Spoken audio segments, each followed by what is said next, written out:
Well, I just thought I'd throw up a video and let's talk about Endgame.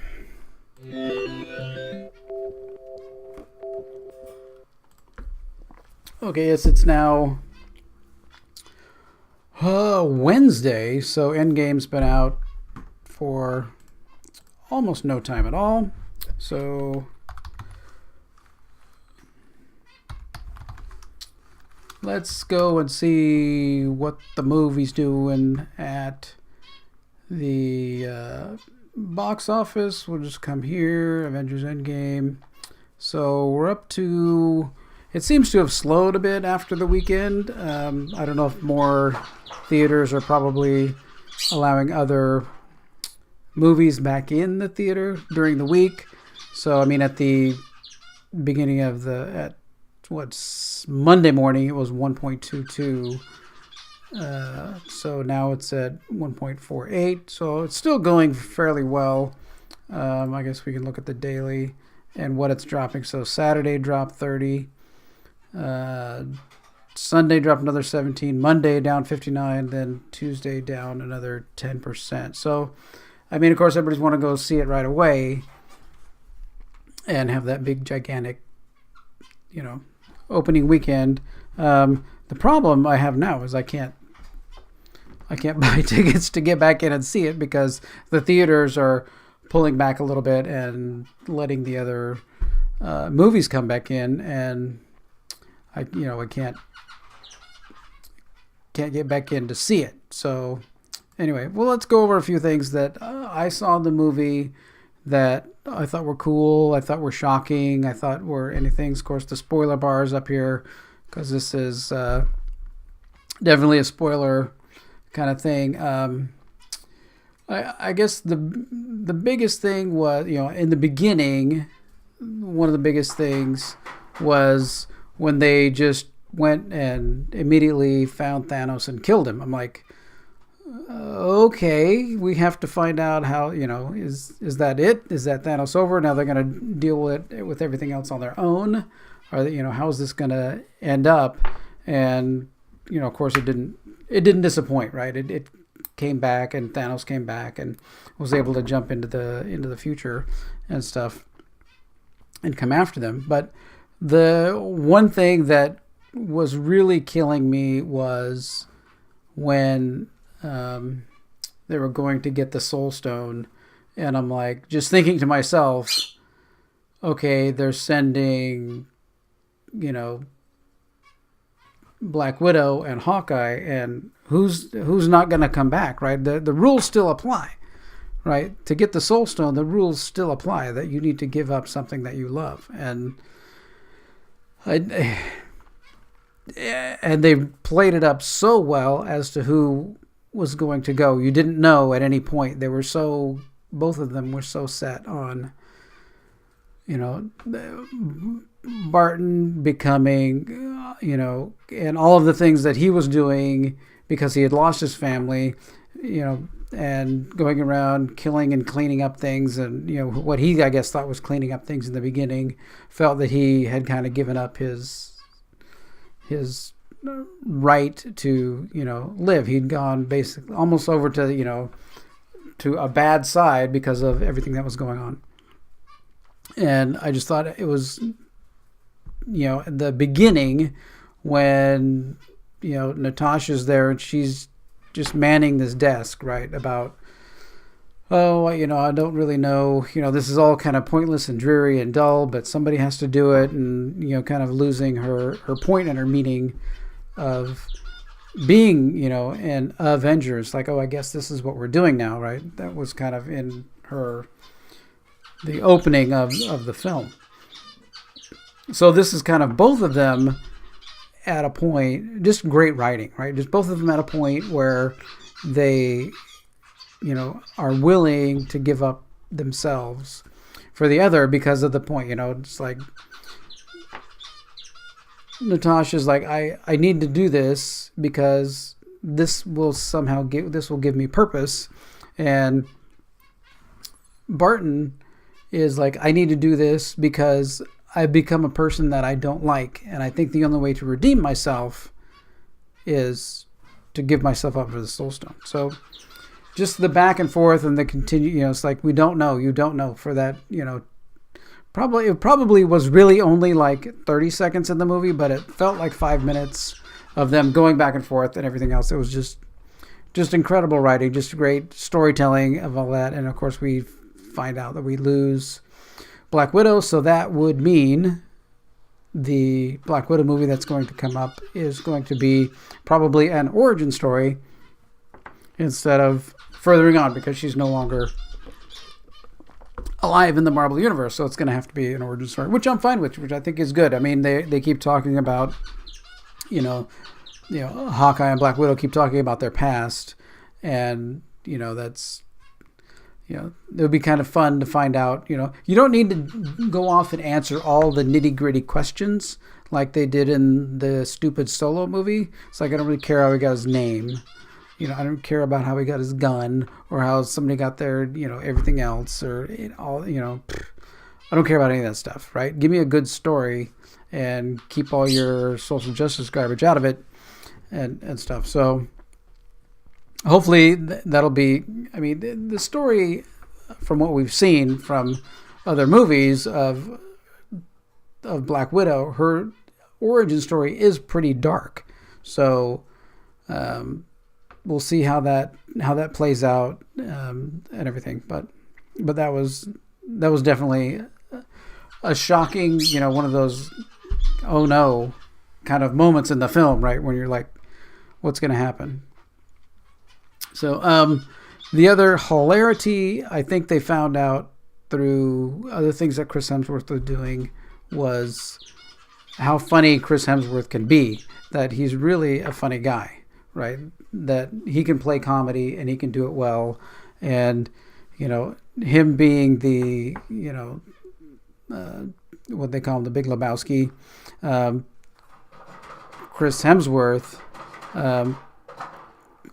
there it's almost ZZ Top, right? But he's got the big belly and everything else because he just let himself go because he can't, he's upset and he should have been able to kill Thanos originally and all this other stuff and everything. So he, again, wearing on him all of this loss and everything, how it's wearing on the different people inside, the Avengers and everything, and how it's kind of tearing them down. Now the other comedy of the whole movie is I guess he's Professor Hulk now, because he's kind of made a the mesh between the two, between the Hulk and the Bruce Banner, and now he's both all of together all the time, and just how funny he is and everything else. I think that it's calling back to like Ragnarok, when we realize that wait, Chris Hemsworth and Mark Ruffalo, they can be funny together, and even by themselves, they can be funny. So when they're going back and forth in conversations and everything and stuff, just funny, just really good humor in it. I really enjoyed that part. What's next? So we knew somehow that, we knew there were going to be consequences in the film. And of course we lost Black Widow like 2/3 the way or so through the film, maybe halfway. But, we also lose, of course, Tony Stark in the film. And it was between him and, Steve Rogers is going to be Tony Stark, Steve Rogers. I go, well, if it needs to be, there needs to be a point where Steve Rogers can hand the shield the Captain America shield to someone else. And how are they going to play that? And if they're in the battle and they're losing the battle, how is that going to play off that, that he gives the shield to someone and makes it work? So I figure, well, if that's going to happen, then probably it's Tony Stark that's going to do it. He gets all the stones and he snaps his fingers to get rid of Thanos' army. But since he's just merely a mortal person, even though for most of the series we kind of think that he's not, but he is. So and that eventually takes his life and stuff in the film. And really seeing Spider-Man there, being upset, after Spider-Man going in the last movie, seeing as Tony Stark being the last person that Spider-Man sees before he gets erased by the snap. Then now the reverse, as Tony Stark is dying, that Spider-Man is there, and he's Peter Parker is there, and he's trying to be as a kid, losing your mentor there, but eventually he has to get out of the way so that we can get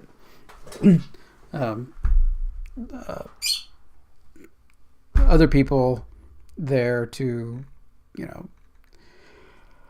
mourn over Tony Stark. So Pepper Potts has to come in and do her mourning scene, which was good. I mean, it was good that she showed up. Pretty cool that she showed up in her own Iron Man suit and stuff and was flying around and doing all that. So maybe she will perform more things in the next Avengers movies now, because we're going to have a new set of Avengers, and maybe she will be an additional supportive part of that. I don't know. That would be cool. So that was pretty good. I mean, the whole way that they brought Thanos up from the past to the future, switching out the nebulas and stuff, was really good. I thought that that worked really well, and having them have that connection, through space to both nebulas when they were there at the same time, and being able to do that was really good writing. Again, just really good storyline. I mean, I'm sure there's probably tons of videos out there about all the problems, but when you're in the theater and you're watching it and you're seeing everything unfold in front of you, you're not nitpicking at it. You're doing that later, but you want it to be enjoyable and everything else. The one thing that we got very little of, which was kind of nice, was we didn't get a lot of Captain Marvel. She was there in the beginning and then just a little bit in the end, and I think the Russo brothers did pretty good with using that character.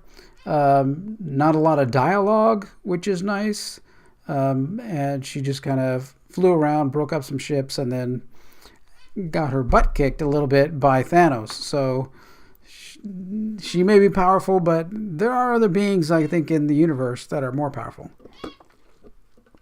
So that was good that she was reduced to a minimum. I don't know if the rumor was true or the thought was true that on Reddit somewhere someone had posted that there were two versions of Endgame, one with more Captain Marvel, one with less Captain Marvel. I'm okay with what we got,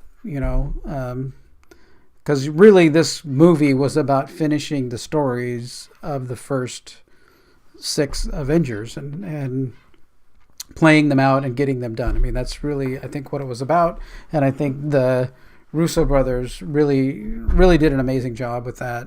And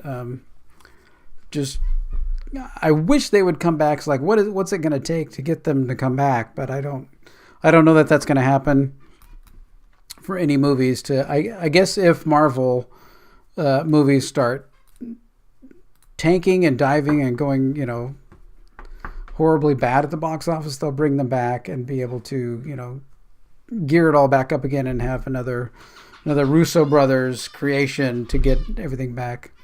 The one thing that I think everyone in my theater cheered and screamed over the most was when Mjolnir, Thor's hammer, came up off the ground and went to a hand, and it was not Thor, it was Captain America. I think that was just completely amazing, and just everybody, you probably knew way back from Age of Ultron when Steve Rogers was the only one that could even budge the hammer a little bit.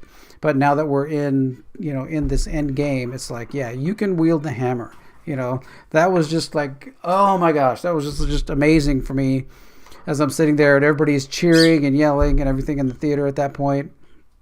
I mean, because that's, shortly a few minutes before, Tony Stark does his, second snap of everything. So hopefully, so Mark Ruffalo does the first snap where it gets back everybody, and then Tony Stark does the second snap in the film, which destroys Thanos and his armies and everything else. So a great ending. I loved every bit of it.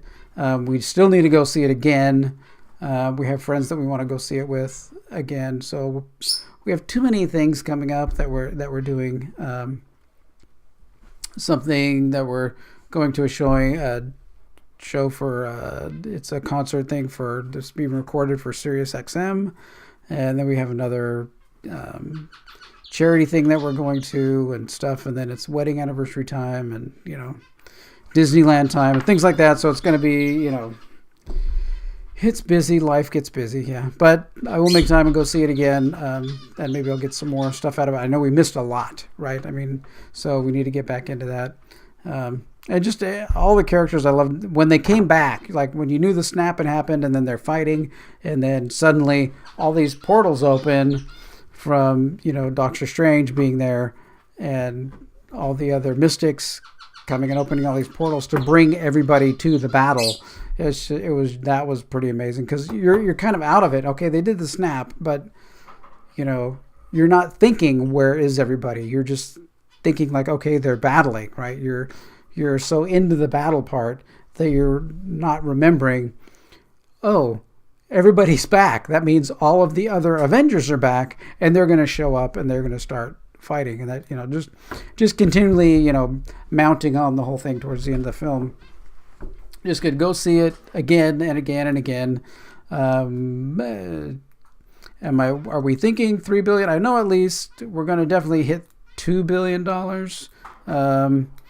which will push, I think, what did they say, 28 billion? I think it'll push the Marvel Cinematic Universe to 30 billion or something. I don't know. Some huge amount of number of money. I can't even believe it. So, but I've been there. I've watched them all. So what can I say? I got to have something. Star Wars is going the wrong way. So at least we have Marvel for a while. So we'll see how the next movies come up and do, since we got everybody back after the Hulk snap. And so it's been fun. It's been very, very, very, very fun. I look forward to any of the next movies except for one in particular. I don't know. I haven't seen anything on the schedules or rumors or anything about a Captain Marvel second film. So hopefully it'll have different writers and directors that won't be, so bad. Maybe that's what it needs, is a new set of writers and directors. And I'm sure Kevin Feige will. I mean, the problem is it made the $1 billion, but I don't think it made the $1 billion because of the movie. I think it made $1 billion because we were lied to about how crucial that film was towards Endgame. I think if they would have said Ant-Man and the Wasp was hyper crucial for you to see this because it has huge ramifications towards Endgame, if we would have seen that and they would have told us that way back then that movie probably would have done, maybe not $1 billion, but at least done better. So, I don't know.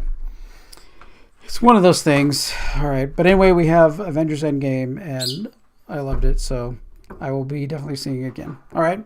Well, thanks for watching this. If you like this or like any other types of movies or TV that I like that are down in my entertainment playlist, then subscribe to my channel, like this video, go through that entertainment playlist.